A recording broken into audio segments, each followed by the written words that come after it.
As you can see from the thumbnail for this video, I'm going to turn a miniature into a Christmas tree decoration.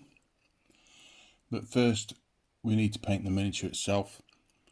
So initially on this particular miniature I'm starting off with Warboss green on the skin areas, and this is going to be followed by Moot green for a little bit of a highlight, although I'm not going too deep into the layering of colours for the skin on this particular miniature. And here you can see I've watered down some blood red to put this over the nose to show how he's somewhat cold, and therefore it's showing that effect on the nose.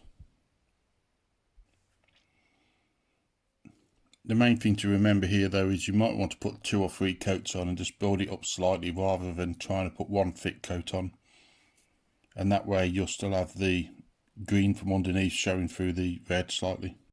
For the red of the cloak and the hat, I've started off with corn red first, and then I applied blood red onto the edges to pick out the edges. If you want a more leathery look rather than a cloth look to these areas, I would suggest afterwards you want another highlight after the blood red with a bit of white, and that'll give it more of a look as though it's leather rather than cloth. For the fur areas I wanted a nice crisp white, so I started off with Corax white first, giving it a good covering, and then afterwards what you see here is I'm trying to use the side of the brush with a small amount of white scar so it just picks out the uppermost surfaces. For the weapon, the silver areas were painted first with lead belcher, followed by a wash of black.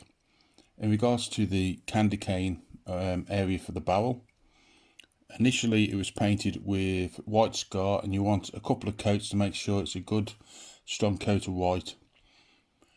And then for painting areas where you want multiple colours like this, the best thing is instead of trying to paint the lines perfectly all in one go, paint a set of lines first so you've got a guidance as to where the lines are going to be, and then afterwards thicken up the lines to the depth of size that you want. For the brown and the gold areas, Dryad bark was applied first. The reason why is the gold will go over brown easier than it will white. The gold then had Johanna's gold applied first, and after that Ulrich Armour gold was applied onto some of the uppermost areas just to give a little bit more depth.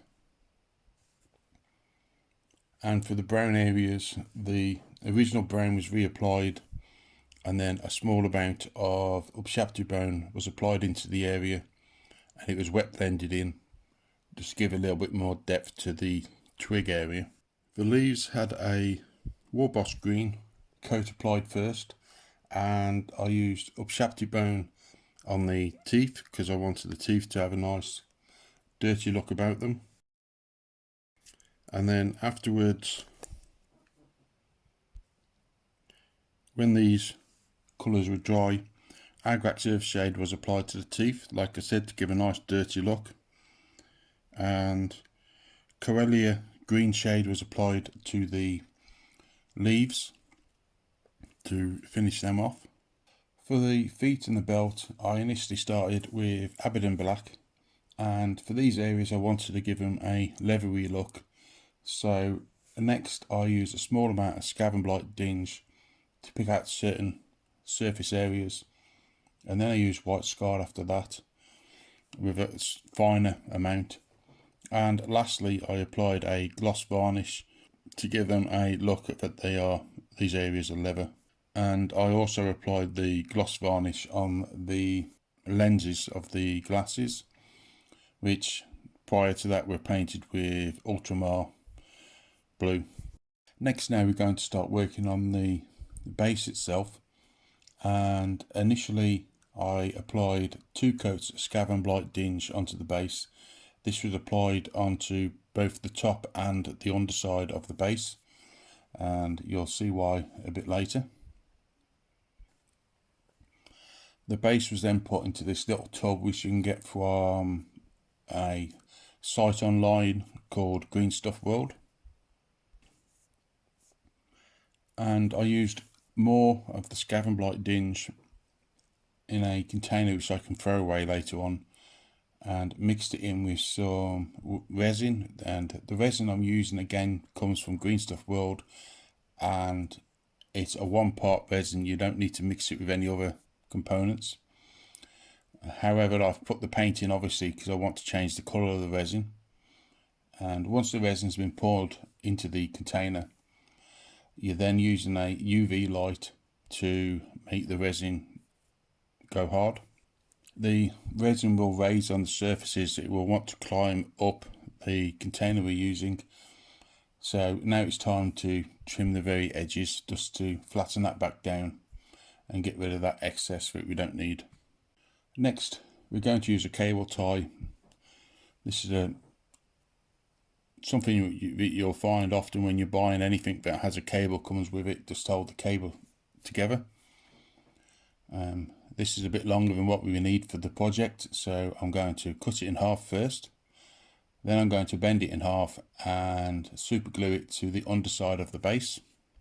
You'll want to give the super glue time to dry because you don't want the super glue to mix in with the resin, but once the super glue is dried, apply the resin again as you did before, and then once again use the UV light to give, and then once again use the UV light to get the resin to set hard. If you like this video, I've done a few other Christmas videos in the past. You might want to check some of those out, and also in the description I will leave some links for some snow and ice bases that you might want to look at. If you like the video, remember to subscribe, click the notification bell, and also share the video with your friends.